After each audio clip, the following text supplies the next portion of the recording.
aujourd'hui, dans cette vidéo, nous allons parler des générateurs en Python. Nous allons voir comment utiliser les générateurs en Python et quel est l'avantage d'utiliser les générateurs au lieu d'utiliser des listes. Vous savez, par exemple, ici, on a une liste et à chaque fois qu'on itère sur la liste, on utilise ici les CPU, c'est-à-dire que la liste est stockée dans la mémoire de notre ordinateur. Or, lorsqu'on utilise généralement les générateurs, à chaque fois qu'on lit ou encore qu'on fait la lecture des fichiers, on envoie directement le résultat à l'utilisateur de telle façon qu'il peut utiliser sans avoir besoin de stocker ce dernier dans une variable ou encore utiliser les ressources de notre ordinateur. Commençons dès le départ. Qu'est-ce qu'on a ici? Nous avons ici une fonction qui fait ce qu'on appelle ici une itération, parce qu'il faut comprendre, il y a ce qu'on appelle l'itération, il y a un itérable, il y a encore des itérateurs, il y a aussi des conteneurs. Donc on va essayer d'aborder tout ça parce qu'un générateur est un type d'itérateur. Donc, qu'est-ce qu'on a ici? On a une variable, une liste ici qui est vide dès le départ. On fait ici ce qu'on appelle une itération. Je tiens à préciser qu'une liste ici, ça représente un itérable. Et ici, on retourne le résultat. Si par exemple ici, je fais le print du nombre, on va voir ici, si je roule mon programme, qu'est-ce que j'ai ici? J'ai ma liste qui a été affichée. Donc, on a bien 1, 2, 3, 4, 5 qui a été affiché ici. Donc, maintenant, c'est quoi un itérable? Un itérable, c'est tout simplement une liste ici, comme on a défini ici. La différence entre un itérable et un itérateur, c'est que vous pouvez voir ici, au niveau de itérateur, on a appelé ici une fonction iter. Si par exemple, j'essaie maintenant de demander quel est le type de ces deux variables, on va essayer de voir. Vous allez voir la différence. Je fais ça. Et ici, je fais ça. On va retirer ça. On peut voir ici qu'on a une liste. Ça, c'est une liste ici. C'est un itérable. Et on voit ici qu'on a la classe listIterator. C'est quoi la différence entre les deux? Si par exemple, j'essaie ici de faire un next, c'est-à-dire que j'appelle, on va refaire ça. CTRL-SHIFT-L, on va faire next. Vous pouvez voir, si je roule ça, vous voyez que j'ai un message d'erreur ici. Pourquoi? Parce que en utilisant une liste, on ne peut pas appeler le next, c'est-à-dire qu'on ne peut pas accéder à la prochaine valeur. Or, si je fais par exemple ici un next sur mon itérateur, vous voyez que j'ai accès à la valeur suivante qui est à la première valeur qui est 1. Donc, je peux dupliquer mon résultat. Et vous allez voir qu'on aura un message d'erreur. Là c'est correct, on n'a pas de message d'erreur. Mais si je duplique, j'ajoute encore une nouvelle itération ici. On peut voir qu'on a un message d'erreur ici dans Stop Iteration. Ça veut dire que on a accédé à tous les éléments de notre liste et on a eu un message d'erreur, c'est-à-dire on est arrivé à la dernière valeur ou encore add value. Maintenant, c'est quoi le rapport avec les générateurs? Imaginons par exemple qu'on veut transformer cette fonction-ci pour utiliser un générateur. Qu'est-ce qu'on va faire? Au lieu de stocker le résultat en mémoire, on va juste venir ici, on va supprimer tout ça. Et on va utiliser un keyword qu'on appelle yield. Moi, je vois ça comme dispose le résultat, c'est-à-dire que comment est-ce que ce dernier fonctionne? À chaque fois maintenant que l'on va appeler notre fonction, il va faire ce qu'on appelle, il va disposer le résultat. Donc ici, je vais plutôt mettre nums, nums et tout. Donc, à chaque fois qu'on va appeler cette fonction, c'est qu'est-ce qu'il va faire? Il va nous disposer le résultat. Il va nous rendre, c'est comme s'il nous donne la variable d'utiliser. Et une fois qu'on a utilisé cette variable, on va continuer avec l'itération.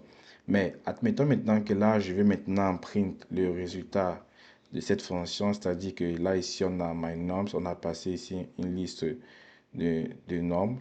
Et si par exemple, je veux faire comme un print du résultat. Là, on va retirer ça. On a déjà compris c'est quoi les itérables. Vous pouvez voir ici qu'on a un générateur qui est généré. Donc, pourquoi est-ce qu'on a un générateur ici? Parce qu'on a utilisé le yield. C'est-à-dire que on dit que à chaque fois qu'il va rencontrer le yield, il va nous donner le résultat. On va pouvoir l'utiliser avant de continuer avec l'itération. Mais comment est-ce qu'on peut faire maintenant pour accéder aux valeurs? Vous voyez ici qu'on a le yield. On va maintenant utiliser par exemple une boucle for. Donc, vous pouvez juste faire une boucle for nums in myNums. Je n'ai pas l'autocomplétion, donc je suis désolé. On va maintenant faire ici le print de nums. Donc, on va effacer ça. Si on génère ici, donc ici, on peut se rendre compte que j'ai fait il y a une petite erreur. Donc, je vais mettre for i in nums par exemple. Et je vais remettre mon résultat. Donc, ici, on veut calculer le square. Donc, si j'exécute à nouveau, on peut voir ici qu'on a des valeurs qui s'affichent à l'écran. Vous pouvez voir ici qu'à chaque fois qu'il parcourt, il fait cette itération, il va me disposer la valeur et je peux afficher le résultat directement. Qu'est-ce que je peux faire aussi d'autre? Donc, je peux faire aussi, comme je vous ai montré précédemment, pour vous montrer le lien entre le générateur et l'itérateur. Donc, je peux faire un print en utilisant le next pour accéder à la première. On va revenir à la première valeur. On peut voir ici qu'on a 1. Donc, si je fais encore comme je vous ai montré précédemment, vous pouvez voir ici qu'on accède aux 5 premières valeurs. Et si j'ajoute encore, on aura un message d'erreur qui est stop iteration, c'est-à-dire on a dépassé les limites de notre itération. Donc, voilà un peu à quoi ressemble un générateur. Donc, toute fonction, au lieu d'avoir un return, mais si la fonction contient le yield, c'est-à-dire que dispose, donne la variable et tout, ça c'est ce qu'on appelle un générateur. Vous allez me demander quand est-ce qu'on peut utiliser ces générateurs et pourquoi est-ce que vous pouvez l'utiliser. Imaginez par exemple que vous avez des fichiers que vous voulez lire, mais vous n'avez pas envie de stocker par exemple le résultat dans une variable parce que ça peut être des données massives, peut-être des centaines, des milliers de fichiers que vous voulez lire, mais vous ne pouvez pas stocker tous ces fichiers dans une liste parce que ça peut exploser et ça peut causer des problèmes. Or, en utilisant le yield, à chaque fois qu'il parcourt ma boucle, lorsqu'il arrive ici au yield, il dispose, c'est-à-dire qu'il te donne le résultat et ainsi de suite. Donc, à chaque fois qu'il lit un fichier, tu peux directement avoir accès au résultat et faire tes traitements. Donc, ça, c'est l'avantage d'utiliser le yield ou encore des générateurs. Une chose que je trouve importante, c'est de comprendre que lorsque on fait le for in nums, automatiquement, dans cette loop, dans cette itération, il appelle automatiquement la fonction next. C'est-à-dire que, vous avez vu, tantôt, j'ai appelé le next et tout pour accéder à la valeur suivante. Donc, le next est automatiquement appelé ici. Comment est-ce que ça fonctionne? À chaque fois qu'il arrive ici, il dispose la valeur, c'est-à-dire qu'il nous donne la valeur pour qu'on puisse l'utiliser. Et dès qu'on a fini d'utiliser, il peut revenir ici, il continue son itération au fur et à mesure. Donc ça, c'est un peu le fonctionnement des générateurs en Python. Cette même fonction-ci, nous pouvons la réécrire d'une autre façon en utilisant ce qu'on appelle la list comprehension list. Je ne sais pas comment on le prononce et tout. Donc, comment est-ce que ça fonctionne? Donc, vous avez juste à mettre des brackets. Désolé, je ne connais pas où se trouvent mes brackets. C'est crazy.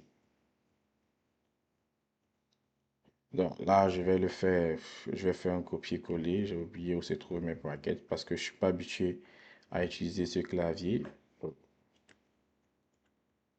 Donc là, qu'est-ce qu'on va faire? On va mettre des brackets. On va maintenant mettre ici là. Qu'est-ce qu'on veut calculer? On veut calculer par exemple le square. Donc for x.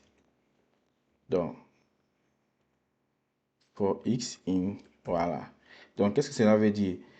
On parcourt chaque élément de notre liste et à chaque élément, qu'est-ce qu'on calcule ici? On calcule ici le square, donc le carré du nombre. Si par exemple ici, je fais un print de ce dernier, je fais par exemple le print de my_num, vous pouvez voir qu'on a bel et bien le même résultat que précédemment. On peut aussi décider de transformer cette liste comprehension list, en ce qu'on appelle des générateurs. Vous avez juste à changer les brackets par les parenthèses. Et si maintenant vous faites un print, vous aurez maintenant ici un objet de type generator. Pour accéder maintenant à la valeur du générateur, comme je vous ai montré précédemment, vous pouvez juste faire une simple boucle for item in my nums. Oh, là, je n'ai pas fait in my nums. On va maintenant faire un print de l'item, comme j'ai mis en majuscule. On peut voir que vous avez le même résultat que précédemment, ou encore vous pouvez juste faire print de next. Donc, vous aurez maintenant les résultats au fur et à mesure. Donc, vous pouvez voir comment est-ce que vous pouvez passer d'une comprehension list à un générateur juste en changeant les brackets par des parenthèses. Vous pouvez aussi décider de transformer le générateur en liste, donc vous faites juste un liste devant, mais je ne vous recommande pas parce que ça fait perdre la puissance des générateurs. On sait bien que les générateurs, lorsqu'on utilise les générateurs, c'est parce qu'on ne veut pas stocker des variables en mémoire ou encore faire usage de nos CPU. Donc ça, c'est possible de le faire, mais je ne vous recommande pas. Donc, nous venons de voir comment le yield fonctionne. Là, maintenant, nous allons voir le yield from. À quoi sert le yield from? Il permet de déléguer un itérable. Ça veut dire quoi? Ici, par exemple, on a créé un nouveau itérable. Vous voyez, on a le yield, mais on a appelé ici le from square number. On voit ici que square number, lui aussi, est un générateur, pour utiliser le bon terme. Donc, ça veut dire que j'ai délégué tout le flux de travail de square number à cette nouvelle fonction ou encore ce nouveau générateur qui s'appelle délégué square number. Ce dernier nous évite d'écrire manuellement les boucles telles qu'on a fait ici. On passe directement le résultat là et on se rend compte que si c'est que j'exécute ça, on a le même résultat que précédemment. Je vous ai déjà dit que ici c'est pas conseillé car ça nous fait perdre la puissance des générateurs. Donc on peut tout simplement faire un print comme je vous ai montré précédemment. Si je mets ici next et que je passe my norm, on peut voir qu'on a le même résultat, mais on aura ajouté la première valeur et on peut appeler le nombre de fois qu'on veut. Donc, on peut voir ici que le yield from, pourquoi est-ce qu'il est important d'utiliser le yield from? Vous savez, lorsque tantôt j'appelais les next, si par exemple je fais un nouveau next, vous pouvez voir qu'on a, on a un message d'erreur ici, stop iteration. Dans le yield from, ici, il permet de faire cette itération-ci de la même façon que qu'une boucle for l'aurait faite, mais il gère les cas extrêmes, c'est-à-dire que les problèmes d'erreur. Donc, il appelle le next jusqu'à ce qu'il n'y a plus de valeur et puis maintenant, il arrête simplement le programme. Donc, en gros, voilà à quoi servent les générateurs. Mais quand est-ce que vous devez utiliser les générateurs? Généralement, lorsque vous devez lire des fichiers volumineux ou encore vous devez afficher des logs et que vous n'avez pas besoin de stocker ce dernier dans des variables, sincèrement, je vous recommande fortement d'utiliser les générateurs. J'aurais dû préparer un exemple qui vous montre la puissance des générateurs, c'est-à-dire on voit un peu la différence entre un itérateur ou encore lorsqu'on utilise une liste et lorsqu'on utilise un générateur. J'aurais vraiment voulu qu'on voit les deux cas extrêmes.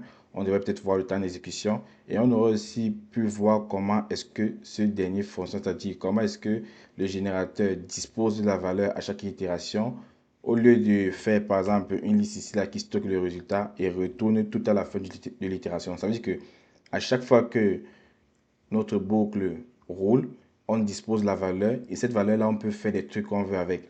Moi, généralement, j'ai eu à utiliser le yield, les générateurs, quand j'étais en train de travailler sur des serveurs qui avaient pas mal de services et pas mal de folders et je voulais retrouver des patterns dans ces folders-là. Donc, en utilisant les générateurs, je ne stocke pas le résultat dans une variable. À chaque fois que je parcours un path ou encore un folder, je vérifie s'il y a le pattern que je recherche dans le nom du folder. S'il y a ce pattern, j'affiche ça dans un fichier de log et puis j'ai mon résultat à la fin. Donc ça m'évite fortement de faire usage de mes CPU car on peut avoir des jeux de données massifs et puis on se ramasse avec des problèmes au niveau de la mémoire. J'espère que vous avez aimé la vidéo. Actuellement, je suis en train de préparer une série de formations que j'ai envie de faire sur le Python. C'est-à-dire, j'ai vraiment envie de recommencer à partir de zéro et vraiment faire une vidéo où je parle du Python pour les débutants. J'ai pas envie d'utiliser les gros thèmes comme j'ai fait aujourd'hui. On a parlé de itérateur, itérable, on a parlé de générateur, on a parlé pas mal de concepts que je trouve trop avancés.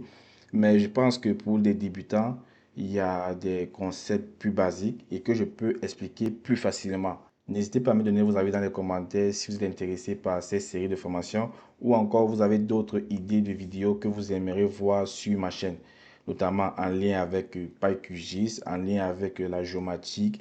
Bref, sincèrement, je veux juste de la motivation, je veux juste voir vos intérêts afin de pouvoir produire du contenu. Merci.